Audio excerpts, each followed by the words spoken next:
અરવલ્લીના મોડાસામાં ખાબક્યો ધોધમાર 1 ઇંચ વરસાદ. દ્વારકાપુરી સોસાયટી પેલેટ ચોકડી પાસે ભર્યા વરસાદી પાણી. સ્થાનિકોનો આરોપ, દર વર્ષની સમસ્યા અંગે વારંવાર રજૂઆત છતાં પ્રશ્નનો કોઈ નિકાલ નહીં. 1 ઇંચ વરસાદે ખોલી મોડાસા પ્રશાસનની પોલ. રબારી અને ભુજિયા વિસ્તારમાં મકાનમાં ઘૂસ્યા પાણી. સ્થાનિકોની માંગ, સમસ્યાનો લાવો કાયમી નિરાકરણ. ધોધમાર વરસાદ વરસ્યો પંચમહાલ જિલ્લામાં. 1 કલાકમાં 1 ઇંચ વરસાદથી ગોધરા શહેરમાં જળબંબાકારની સ્થિતિ. બુરાવાવ વિસ્તારની મુખ્ય બજારો પાણી. આણંદના ઉમરેઠ સહિત ગ્રામ્ય વિસ્તારમાં ગાજવીજ સાથે ધોધમાર વરસાદ. સુરેલી, સુંદરપુરા, લીંગડા, થામણા સહિતના ગ્રામ્ય વિસ્તારમાં રસ્તા ઉપર વહેતા થયા પાણી. તો લાંબા વિરામ બાદ વરસાદથી ખેડૂતો ખુશ. ખેડા જિલ્લાના નડિયાદમાં વરસ્યો ગાજવીજ સાથે વરસાદ. નડિયાદ શહેર અને આસપાસના ગ્રામ્ય વિસ્તારમાં મેઘમહેર. સારા વરસાદથી ખેડૂતોમાં ખુશી. 65,000 ક્યુસેક પાણીની આવકથી ખોલાયા વલસાડના મધુબન ડેમના તમામ દરવાજા. ડેમમાંથી 85,000 ક્યુસેક પાણી છોડાતા દમણગંગા નદીનું તોફાની સ્વરૂપ. કાંઠા વિસ્તારને પ્રશાસને કર્યા એલર્ટ. કોલક નદીમાં પૂરની સ્થિતિ. અનેક ઠેકાણે લો લેવલ બ્રિજ પાણીમાં ગરકાવ. પારડીના ગોઈમા અને સુખાલા વચ્ચે કોલક નદી પરનો કોઝવે પાણીમાં ગરકાવ થતા બંને તરફના ગામોનો ખોરવાયો સંપર્ક.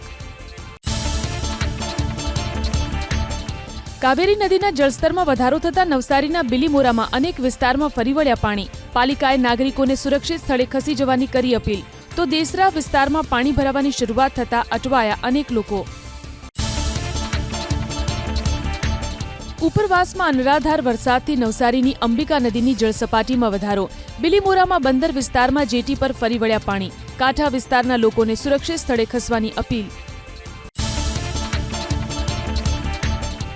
રાજ્યના કુલ 207 પૈકી 48 જળાશયો સંપૂર્ણ ભરાયા. સૌરાષ્ટ્રના 141 પૈકી 35 જળાશયો હાઉસફુલ, તો કચ્છના 20 પૈકી 6 અને દક્ષિણ ગુજરાતના 13 પૈકી 7 જળાશયો સંપૂર્ણ ભરાયા.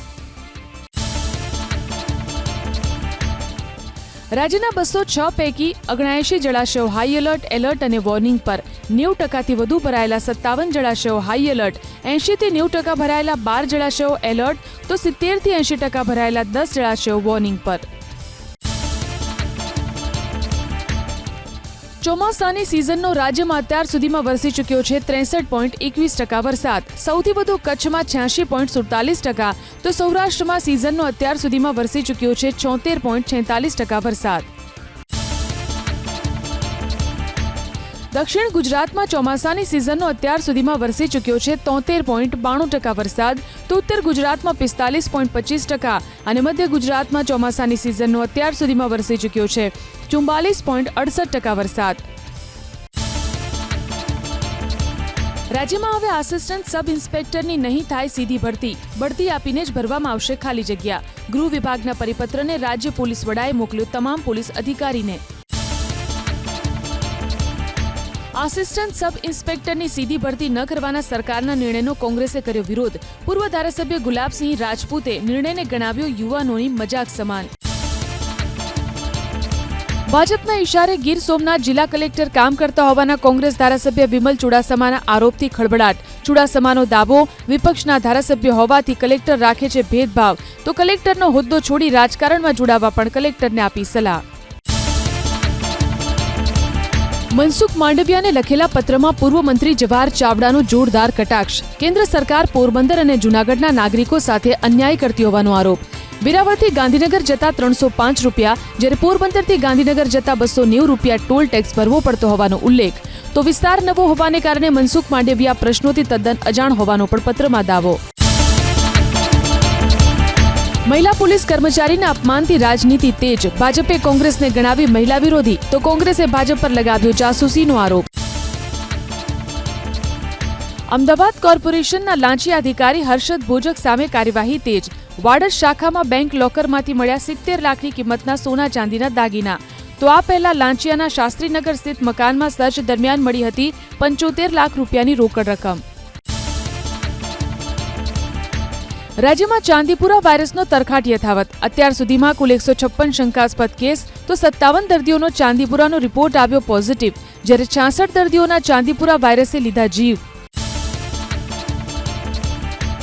ખાણ ખનીજ વિભાગની પંચમહાલ જિલ્લામાં કાર્યવાહી. ગોધરાની મેસરી નદીના પટમાં દરોડા. 6 ટ્રેક્ટર સાથે 30 લાખથી વધુનો મુદ્દામાલ જપ્ત. ખનીજ વિભાગની કાર્યવાહીથી ખનીજ ચોરોમાં ફફડાટ. ખેડામાં બીજલ રોડ પરના ગરનાળામાં કેમિકલયુક્ત પાણી મુદ્દે એબીપી અસ્મિતાના અહેવાલની ધારદાર અસર. જીપીસીબીના અધિકારીઓએ સ્થળ પર પહોંચી કેમિકલયુક્ત પાણીના લીધા સેમ્પલ. તો ગરનાળામાં પાણી કોણ છોડી ગયું તે દિશામાં શરૂ કરી તપાસ. અમદાવાદ કોર્પોરેશને વટાવી બેદરકારીની હદ. જમાલપુરમાં ભુવાના સમારકામ માટે ગયેલું જેસીબી જ ખાડામાં ગરકાવ. જેસીબી પાસેના મકાન સાથે અથડાતા ભારે નુકસાન. તો ચાલુ વર્ષે શહેરમાં હજુ 31 સ્થળો પર બ્રેકડાઉનની સ્થિતિ. અમદાવાદમાં ઘરકંકાસમાં વિખેરાયો પરિવાર. જિલ્લાના બારેજાના તડવીવાસમાં પત્નીએ પતિને ઉતાર્યો મોતને ઘાટ. અસલાલી પોલીસે 2 બાળકો સાથે ફરાર માતાની કરી ધરપકડ. અમદાવાદના સરદારનગરમાં ચકચારી ઘટના. અંગત ફોટા વાયરલ કરવાની ધમકી આપી 13 વર્ષીય સગીરા પર 2 નરાધમોએ આચર્યું દુષ્કર્મ. પોલીસે ફરિયાદના આધારે બંને શખ્સોની કરી ધરપકડ. બનાસકાંઠાના ઇકબાલગઢ હાઈવે પર ટેન્કરમાંથી ડીઝલ ચોરીનો નિષ્ફળ પ્રયાસ. પેટ્રોલ પંપના કર્મચારીઓએ બૂમાબૂમ કરતા ભાગ્યા તસ્કરો. સમગ્ર ઘટના પેટ્રોલ પંપ પરના સીસીટીવીમાં કેદ. ગોંડલના ગણેશ જાડેજા સામે ફરિયાદ નોંધાવી ચર્ચામાં આવેલા રાજુ સોલંકીની વધી મુશ્કેલી. ગુનાહિત ઇતિહાસના આધારે પોલીસે ગુજસી ટોપનો ગુનો દાખલ કરીને કરી અટકાયત. તો સંજય સોલંકી, દેવ સોલંકી, યોગેશ બગડા અને જય સોલંકી અગાઉથી જ જેલમાં છે બંધ. ગીર સોમનાથ જિલ્લામાં બિસ્માર રસ્તાને લઈ કોંગ્રેસ નેતા પૂંજા વંશના સરકાર પર પ્રહાર. બોલ્યા, બિસ્માર હાઈવેને કારણે અત્યાર સુધીમાં 182 લોકોએ ગુમાવ્યા જીવ. તો દર વર્ષે ચોમાસામાં રસ્તાના કામમાં ભ્રષ્ટાચારનો પર્દાફાશ, છતાં સરકાર કાર્યવાહી ન કરતી હોવાનો આરોપ. પ્રાથમિક શાળામાં પ્રથમ સત્રાંત પરીક્ષા 17મી ઓક્ટોબરથી. સામાયિક મૂલ્યાંકન સત્રાંત પરીક્ષાની તારીખ જાહેર. 7મી એપ્રિલ 2025થી વાર્ષિક પરીક્ષા. વર્ષમાં 14 દિવસ સામાયિક મૂલ્યાંકન. સરકારી યુનિવર્સિટીઓમાં હવે સરકાર લાગુ કરશે કોમન અભ્યાસક્રમ. કોમન એક્ટ હેઠળ સુધારેલા સ્ટેચ્યુટ જાહેર. યુનિવર્સિટીઓએ હવે ખાનગી કોલેજોની ફી નક્કી કરવા માટે રચવી પડશે નિવૃત્ત જજના વડપણ હેઠળ કમિટી. ગીર સોમનાથના તાલાલાના ગ્રામ્ય વિસ્તારમાં સિંહ પરિવારના ધામા. બાળ સિંહ સાથે સિંહણનો વીડિયો વાયરલ. વધુ એક સિંહ પરિવારનો video viral. Bhavnagar Una road પર કૈલાસ હોટલ પાસે સિંહોનો આરામ ફરમાવતો વીડિયો વાયરલ. અમરેલીની વડિયા મામલતદાર કચેરીએ યોજાયેલો લોક દરબારમાં વીજ વિભાગ સામે ખેડૂતોમાં રોષ. મીટર સર્વિસનો ચાર્જ ભર્યા બાદ પણ સર્વિસ વાયર લેવડાવ્યાનો ખેડૂતોનો આરોપ.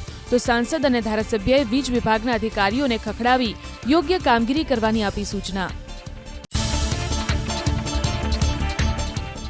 રાજકોટના લોધિકામાં યોજાયો મહિલા સ્વરોજગાર મેળો. મંત્રી ભાનુબેન બાબરિયા મહિલાઓને આપી શીખ. પહેલા પોતાનું સન્માન કરતા શીખવું પડશે, તો આપોઆપ બીજા લોકો કરશે મહિલાઓનું સન્માન.